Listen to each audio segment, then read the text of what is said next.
I've got this idea in my head for the perfect, indestructible, collapsible tomato cage. And I've had this idea for like 6 months now. And today I'm gonna finally try to build it. I can't promise that it's gonna work, but if it does, it's gonna be the best tomato cage you've ever seen.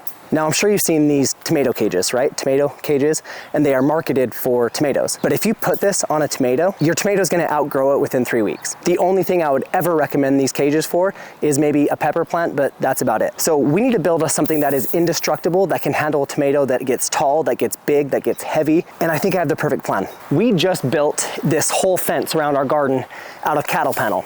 And we have a lot of extra just big pieces of cattle panel laying around, and this is gonna work perfectly for my plan. I'm sure you've seen a lot of videos on YouTube about tomato cages that are made out of cattle panel that are marketed to be the best tomato cage ever. But I promise you, if this works, this is gonna be the one. So real quick, let's talk about the tools we're gonna use today, because not all tools are created equal when we're looking at working with cattle panel here. About a year ago, back here, I built a fence out of cattle panel for my goats, and I went through with an angle grinder to cut every single piece of cattle panel that we had. I had a piece of the grinder fly off and hit me in the safety glasses. Luckily, I was wearing safety glasses thanks to my Cougar. After that, I ended up looking into other ways of cutting this. This is gonna be so much easier, so much safer, so much faster than using a grinder. These are like, I think 12, 15 bucks on Amazon. I'll put a link down below for these. These are just some bolt cutters. Really, you can find these anywhere. Just go to Lowe's, Home Depot, whatever you do, just get some of these. They don't have to be huge.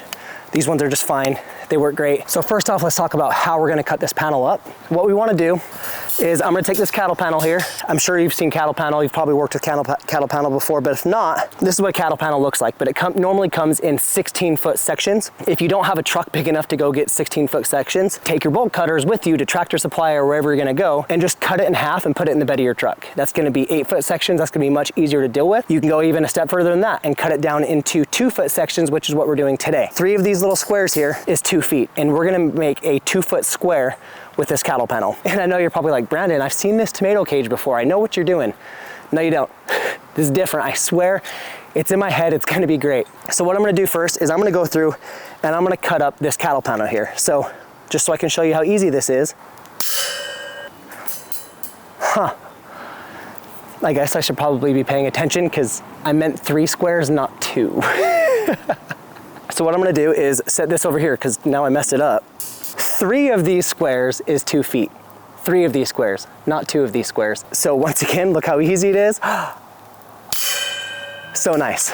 Yes, I'm excited about this because I just learned how to do this like last weekend when I was building the fence over here, because my entire life working with cattle panel, I was using an angle grinder, and it after that piece shot off and hit me in the eye, I just don't feel safe doing that anymore.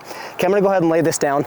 I'm gonna cut 4 sections that are this big, okay? And this cattle panel, I think this is 50 inches wide, but for us it's gonna be tall, right? So this is 50 inches tall, and I'm gonna be cutting it 2 feet wide, and I need 4 sections of that. So I've got 4 sections here, okay? They are each 2 feet wide, 50 inches tall, 4 sections. I did go through and I cut off all the little end pieces. You could go through with a grinder when this is all said and done and kind of grind these pieces up so that way you don't have any sharp edges. But for now, I'm gonna go ahead and get this put together and show you how it's better than the other ones you've seen. The next tools you're gonna need is some hog rings, which are right here. I just got these at Lowe's, but I'll also put a link down for an Amazon set. And then I've got some pliers, which I think they also make hog ring pliers, but just some normal, something like this is gonna work just fine. Let's start out with these 2 here. What I'm gonna do is I'm gonna make a little L here, and now we need to get these 2 panels connected. I'll pick that up later, I swear. Okay, so I'm gonna take a couple of these hog rings. Let's start at the top here, and we're gonna put this hog ring around the corner, and I'll give you a close-up shot as well. We're gonna put this hog ring around the corner, and then I'm gonna come in with my pliers, I'm gonna close this hog ring. Okay, so it closed right up. So let's go ahead and put 3 of these on here just to get it nice and situated here. Okay, so I got this first little panel put together. Now let's get the other ones put together, and we want to do this to all 4 corners.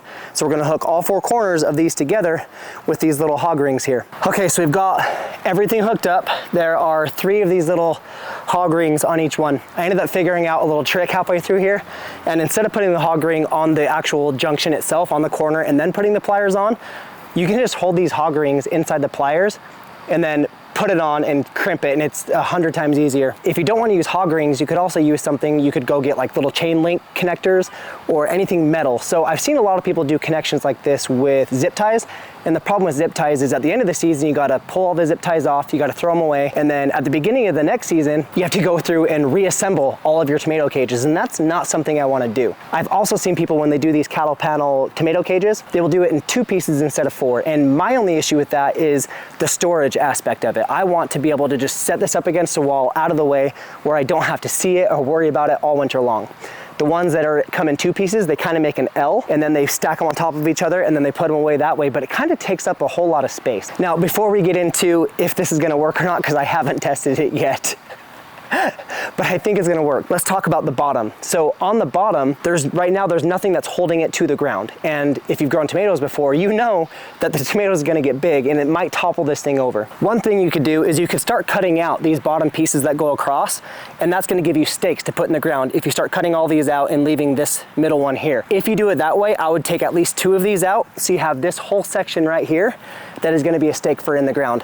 My issue with that is that takes away from the height of your tomato cage. I don't want to take away from the height because if anything, I'm going to build 2 of these, stack them on top of each other and connect them so I have one that's 100 inches tall instead of 50 inches tall. Because if you've grown some serious indeterminate tomatoes before, you know that they'll grow bigger than 50 inches. So I don't want to take away from the overall height. But what I did do is I got onto Amazon and I found some really good stakes that I'm going to be using for this. I'm going to put pictures of those stakes right here, and I'm also going to put a link in the description for them. Now these are heavy duty stakes that are going to go 12 inches into the ground, so this is not going to go anywhere once I get those stakes in here. So I'm just going to put the stakes right here on the bottom, pound them in, and this is not going to fall over when the tomato gets big. Once the tomato gets bigger than 50 inches, which is a very real possibility, I don't want it to start growing over and overflowing out of this tomato cage.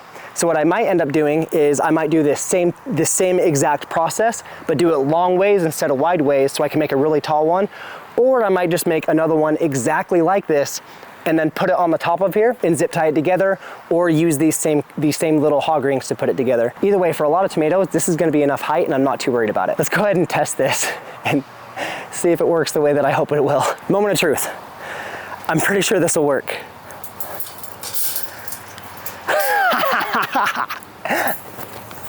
Yes, okay. There's enough space in here with these hog rings that it gives some wiggle room, which means it can unfold just like this and just as easily fold right back up. So now I can take this and set it up against a wall in my garage. I can put 20 of them up against the wall in my garage and it's not gonna take up hardly any space. And then next year when I go to do my tomatoes again, I can just pull them out, open it right up, and it's good to go. This is something that's gonna last a lifetime.